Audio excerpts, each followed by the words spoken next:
Do you know what Muzan's goal is? Or what about Tanjiro? Is his true goal to kill Muzan Kibutsuji? Well, not really. So that's exactly why we're going to break down what all Demon Slayer characters' goals are in this video. So let's start with Shinobu, and I think we all know what her goal is: to avenge Kunai by killing the demon who killed her sister. Yeah, Shinobu loved her sister more than anything, and after their parents were attacked and killed by a demon, they joined the Demon Slayer Corps together, with Shinobu staying by her sister's side as she looked up to her for her kindness and insane strength. But when Kunai got killed by Doma, she started to absolutely hate all demons, and she swore that she'd one day kill the demon who killed her sister. But, as she didn't even have the physical strength to cut off a demon's head, she started creating insanely powerful poisons instead, to one day have a poison strong enough to bring Doma down. And yeah, her hatred for demons, especially Doma, was so strong that Tanjiro could literally even smell her rage. But talking about Shinobu and Kunai, we gotta talk about Kunai's goal: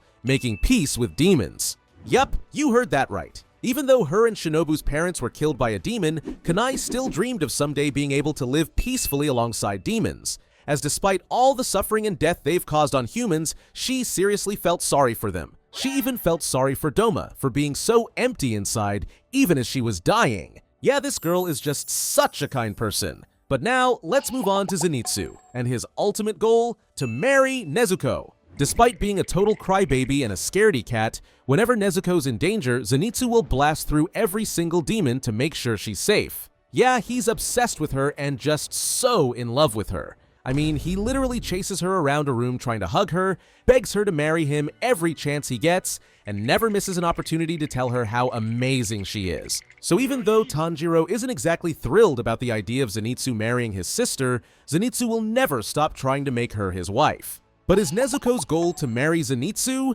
Nope.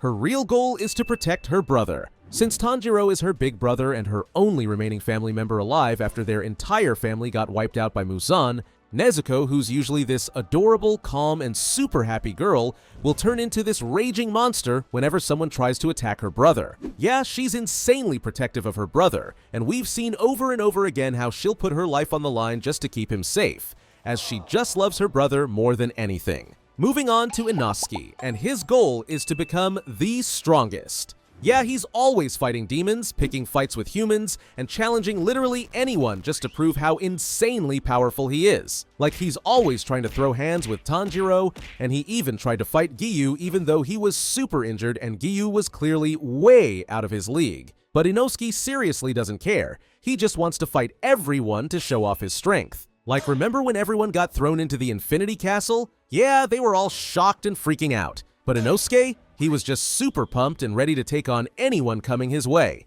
Next up, let's talk about Obanai, the Hashira whose goal is actually to marry Mitsuri.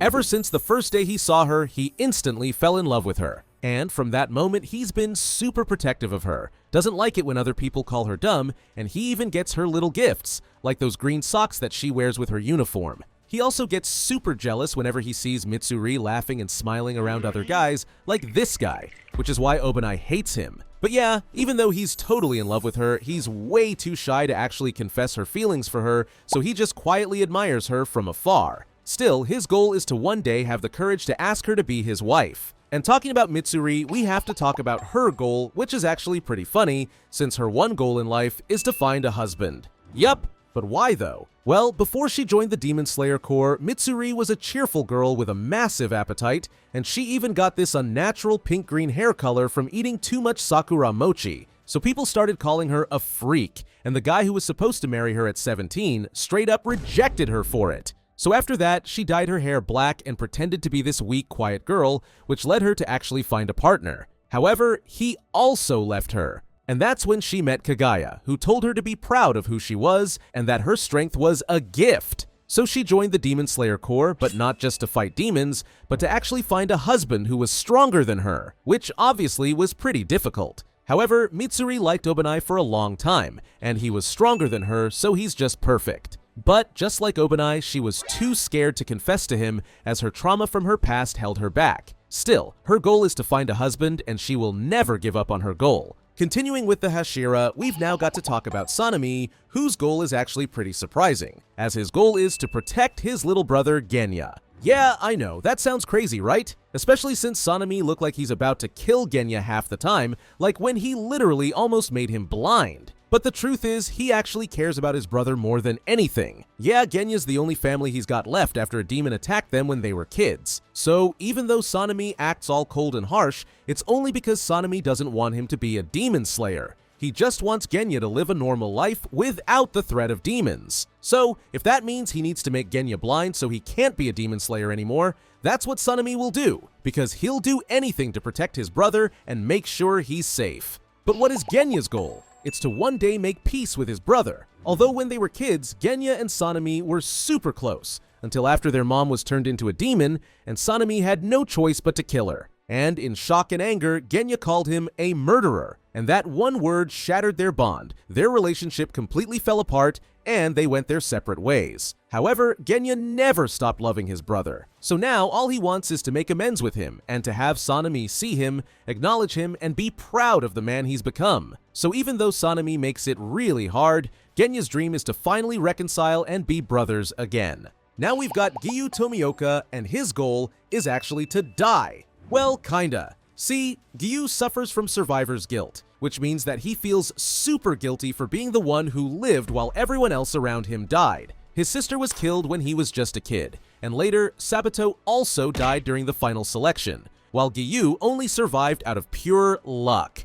So he's carried this heavy guilt, thinking he's weak and useless for always being the one left standing. So now he wants to be the one who dies while the others around him survive, because although it can seem like he doesn't care about anyone, he actually does care about Tanjiro and the other Hashira, so he wants them all to survive, and he'll happily die to make this happen. Moving on, let's talk about some demons, and first up, Gyutaro, and his goal is to protect his little sister, Daki. Ever since they were kids living in the slums of the entertainment district, Gyutaro's been looking after his sister and making sure no one laid a finger on her, especially since she was incredibly beautiful. However, on one dark day, Daki was killed by a samurai after she attacked him for insulting her brother, and when Gyutaro found her, he completely lost it, and even killed the samurai in pure rage. And despite being badly injured himself, he carried Daki through the streets, desperately trying to save her. And just when it seemed like the end for both of them, the upper rank 6 demon Doma showed up,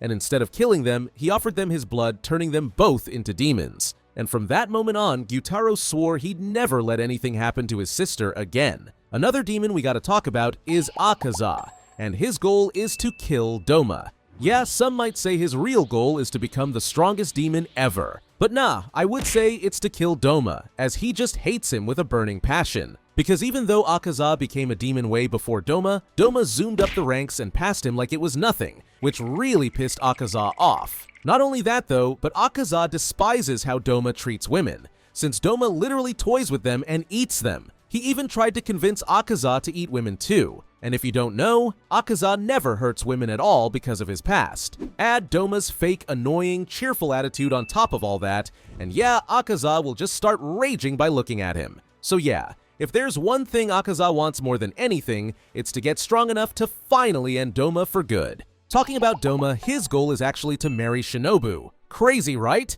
Because during their fight at the Infinity Castle, Doma actually started to admire Shinobu for her insane speed, skill, and poison techniques. He even called her cute, and said that even though he doesn't have a heart anymore, he feels like it's beating when he looks at her. So even though he's a completely twisted monster, as he seriously killed both Shinobu and her sister, he still wanted to marry her in the afterlife. Continuing with these crazy demons, we've got Gyokko, whose one goal in life is to create the best art.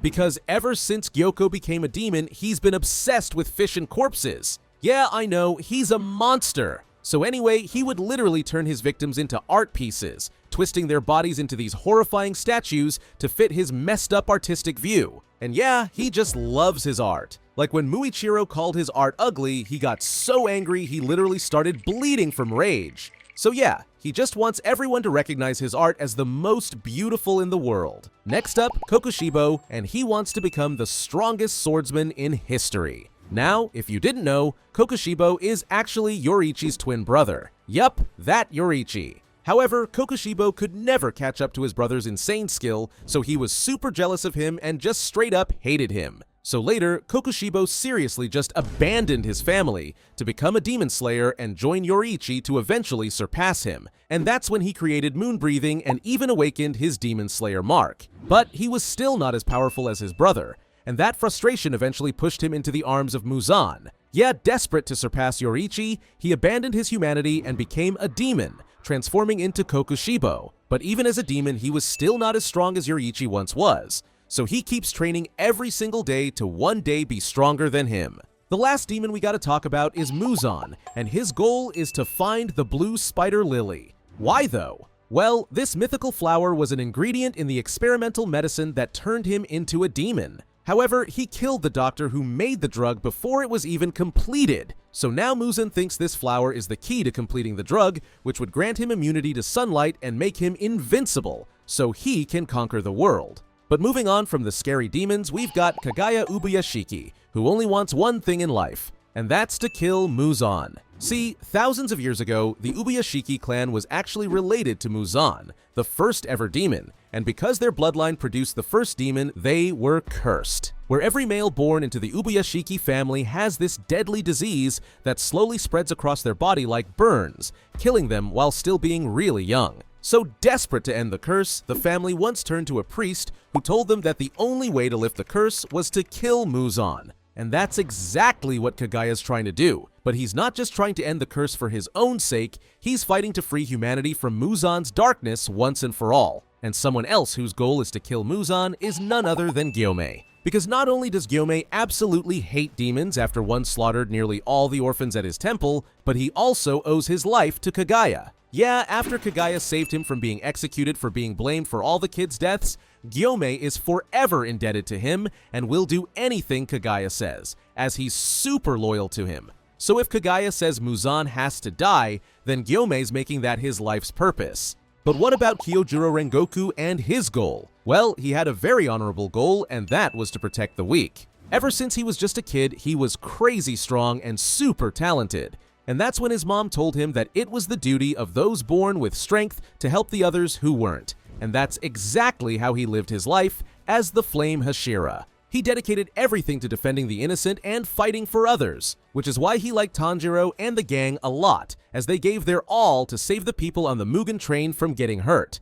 So yeah, this guy is just the best. Now, the person you've all been waiting for, Tanjiro, and his goal is to find a cure for Nezuko. Yeah, I know some of you might have thought his goal is to kill Muzan, and well, you're not wrong. Like, he obviously wants to kill Muzan for literally erasing his entire family, and for turning people into demons and just being literally evil. But that's not what Tanjiro's true goal is, as he definitely cares more about Nezuko and wants her to become a human again. And as we all know Tanjiro, we know he won't stop until he makes that happen. Who has the best goal? Let me know in the comments below. Thanks for watching, and watch this video next.